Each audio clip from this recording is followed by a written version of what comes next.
Hello everyone, today we're looking at one of these. This is a Panasonic EB-KJ3620. Now that sounds like a right mouthful, but that is the model number of this.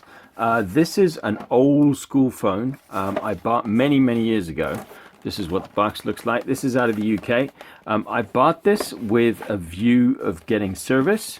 I'm going to cover up the number there because at the time that was my plan number, 0589, to give you some sort of idea on the age of this thing. But I bought this because I didn't want to at the time go down the Motorola route, go down the Motorola MicroTAC route, because back then I was a little ill-informed as to how good Motorola's were. So I kind of wanted to not buy a Motorola, so I went out and bought this. And I actually never got service on it because of circumstances in my life. I never actually got service on this. So this is new in essence, although I have played with it, and I lent it to a friend who got temporary service on it for about 2 weeks when he came to visit. But this is as new as it's going to get. So this is the manual for it. This is quite a nice manual in terms of what you got. Really nicely put together, nice and colorful. And what's the date on this? Does it give you a date? No, it doesn't. But it's got the old dialing codes. And I think the dialing codes changed what?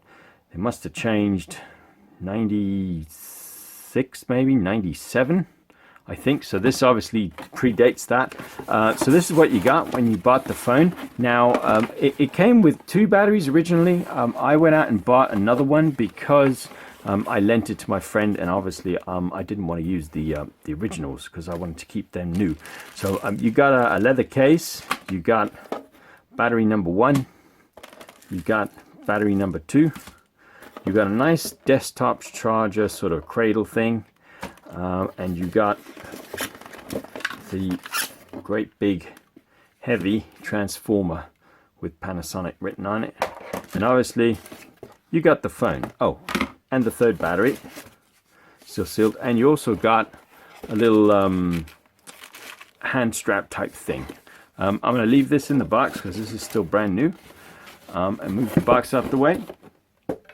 So this is what the phone looks like. First off, actually, let me show you the desktop shoe. This is real neat because it's got a nice little sort of stand like that, and you would plug that on the table. Make use of the box while we're here, like so, and you'd put the battery to the back of the phone. This is obviously analog, so there's no SIM cards or anything. And that was your phone. Now this was designed to fit into a work shirt pocket, believe it or not, and that's why it's such a strange shape. It's sort of really wide and quite thin, so it was designed to fit in a shirt pocket. If you guys don't remember, Motorola's sort of slogan for some of their MicroTACs, their earlier MicroTACs, was that it fits into a shirt pocket loosely. If you look at some of the older MicroTACs with the fat batteries, you'd struggle to get the phone with an extended battery into your shirt pocket. It did fit depending on the size of shirt you wore, but you'd be weighed down, you know, and it was good. This, on the other hand, was a little bit slimmer in terms of the MicroTACs. I don't actually have a really thick MicroTAC to show you. Actually, no, I might do actually. Let me see if I can quickly grab one from my display here on the left. Right, so, oh well, this is a digital one, but tell you what, take the slim battery off, throw in a non-matching, and this is basically, this is a GSM 1800 model.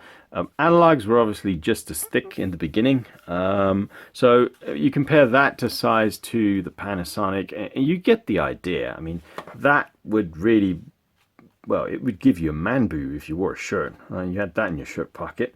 But this, on the other hand, was a little bit more discreet. So a real neat phone. I kind of fell in love with the Panasonic when I first saw it because in the shop they had a nice display one. and the screen on this is really dark blue. I'll power this on in a minute, but you guys are going to see this. So basically this was a flip thing, and the way you got the flip open was to flip this, slide this thing up, and that pushed the antenna up, which you then extended, and it obviously opened the flip. Now this had a nice little scratch pad on there for you to make notes. Usual sort of buttons, power, P, I'm not sure what that was, function, alpha, send, clear, recall, end, all the usual sort of stuff really. No letters on the keypad though, because this was analog, and obviously they didn't do SMSs back then. But I don't actually know how you would get names stored in here. This obviously did have a phone book because it says so in the manual. But I've yet to work out how to store names and numbers. Well, names particularly. I got the manual, so I could always read up, and so. But let me quickly plug this guy in. Unfortunately, the batteries are really weak, so you do need to actually have the phone in the charger to actually get any life out of it. So let me quickly plug this guy in, and hopefully we'll get a little bit of life out of the phone. So right, so that's now charging. Now I'm hoping this is just enough power. Oh, maybe not. Okay, let me try the other battery, because this is, one battery seems to work and the other one doesn't seem to work. So let me try this battery. This is the thing, this is such an old phone, and because the batteries are never really used and charged up, I suppose the chemicals inside them have probably deteriorated by now. So I think I bought this, I must have bought this, when did I buy this? Maybe 98, maybe 99, I think, maybe, possibly, no, maybe not 98, possibly 99, 2000 I must have bought this. As you can see, the contacts on the back of the battery aren't great, so I'm hoping this will power up. I really am, because it's not doing it. Okay, well, maybe give it a couple of minutes to charge and wait for it to come on, I guess. Ah, here we go. So straight away, I mean, you can see it's got a really nice blue display. I'm going to quickly turn off the lights so you get the idea of what I was talking about. They had this in the display in a dark room, and you can clearly see that that's a really nice shade of blue, really bright actually, even though the phone is really old, and I fell in love with the display. But functionality wise, I can't really comment too much about it because, like I said, I never got service on it. It was an ETACS phone, or a TACS phone. They sold it to me as a TACS phone. I never got service on it, but real neat, I think. I can't really tell you too much about it. It's got a function button, which you obviously got your main functions. Now I'm guessing this is the plus, you navigate down. So just to give you an idea of the features, I tell you what, I'm going to try and hold this so you guys can see the display a bit better. So basically you press the function and you got call meter, battery, security, ringing, ketone, wake up display, I guess, system, clock, and memory. And those were your options. Function overflow, send, not sure what that is. But I guess function 1 would be that. So function 1, timer, unit. So let's go for unit. Last unit, 0. So that I would expect that to be zeros because I've never placed a call on it. And by the looks of it, that was reset when they disconnected service from my friend, I'm guessing. But so what else we got? So function, ringing. Ringing is always a good one. Ringing volume, ringing tone. How many tones does this have? So you got a standard, dual, special, or standard. So you got a choice of 3, and it's, by the sounds of it, it's the same tone, just different lengths.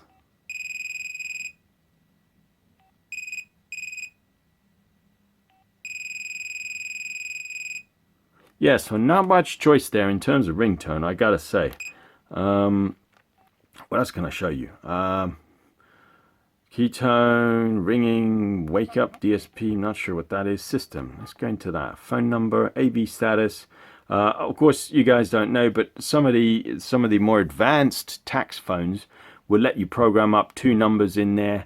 And basically, in the UK, you could have one cell phone with 2 different providers programmed in, and obviously you could switch between the 2 at a push buttons notice. And that was what the AB select was. So, for example, you had system A or B, A only, B only. This is actually very similar to, on some of the amps phones, you get scan A, scan B, scan A and B. Very, very similar to this actually. If you guys don't know what I'm talking about, I'm not going to bore you trying to explain it. It's just different systems. So in the UK, we had Cellnet and we had Vodafone back in the day, which had Analog. They were both ETACS, and they ran between, I think it was 850 and 960 megahertz. Useful to know if you had a scanner back then. So what else we got? So we got system, clock. This thing had a clock. I don't remember that. Clock set. So year 2004. Oh my God, that was probably the last time I did anything with this in terms of playing around with it. I don't know how to store or do anything with that, so okay. What else we got? So let's have a look. Clock memory, function overflow, not sure what the hell that is. Memory, let's go into memory check. So let's do 1 memory check, 0% used, so that means there's virtually speed dial files, memory check. Yeah, so there's no numbers or anything stored in here. So I guess, how do you get out of here? So yeah, alpha, name, I suppose is how you entered it. I'm not too sure how would you enter letters on here? There's no letters on the display. So how the hell am I supposed to do that? Oh my God. So you had to use the plus and minus button to punch in the letters. That would have taken absolutely ages. If your name started with a V or a W, you'd be there for ages. You'd run out of battery before you find your own phone number in this phone. But anyway, you guys get the idea. Really neat phone this. Still to this day, I've never seen one like it, and I'm still quite amazed by that blue display. It's a real neat phone this. This is probably one of the few phones that if I could still get service on, I probably would, just because it's quite a weird shape and it's got that nice display, nice big display for phones. You know, phones that if you compare that to a 1994 digital phone, you know, this had a 2-line LCD display. This has got a 4-line LCD display, much nicer. In terms of visual displaying of content. So you got the earpiece there, you got the microphone holes there, not much else really. The little thing for the hand strap there, and not much else in terms of what you got. It is pretty basic by today's standards, obviously, but you know, this was state of the art back then, and I bought this at a bargain because I knew the guy that owned the cell phone shop.